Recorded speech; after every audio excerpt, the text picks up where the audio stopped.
บ50 ปีมาถึงวันนี้ทำหน้าที่ขับใส่ห่วงสนประเทศลาวก้าวไปสู่ระดับสากลไฟฟ้าลาวคือหนึ่งเหตุผลที่นำชาติคนลาวนำไป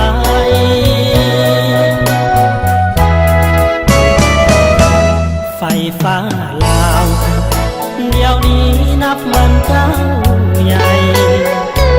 สังคมวิไลไฟฟ้าลาวเคียงคู่เรื่อยมาตอบสนอง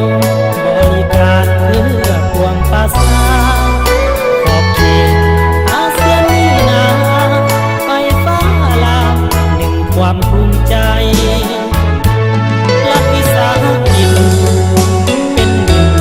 ในการนำหน้าเรื่องพัฒนา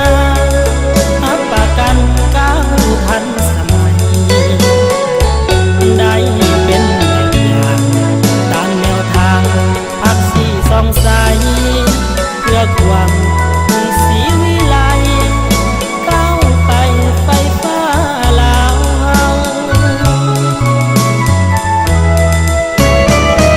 ฝากเสียงเพลงไว้ไฟฟ้าลาวขอขอบพระคุณที่ผู้นำช่วยหนุน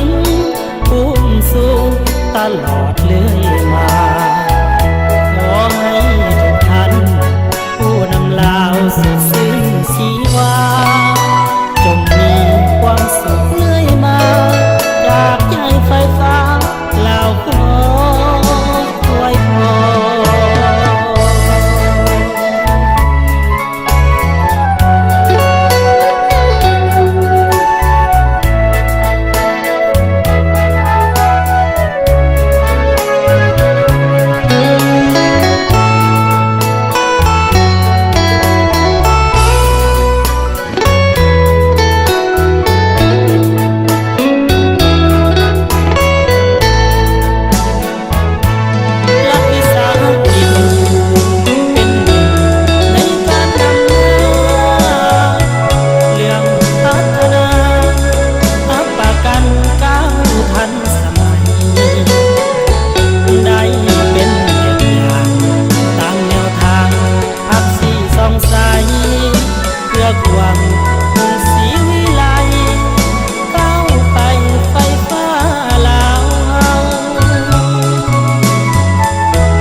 เสียงเพลงไว้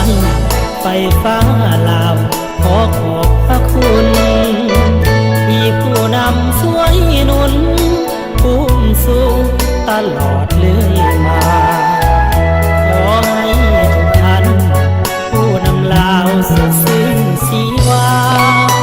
จงมีความสุขเรื่อยมาจากใจไฟฟ้าลาวขอ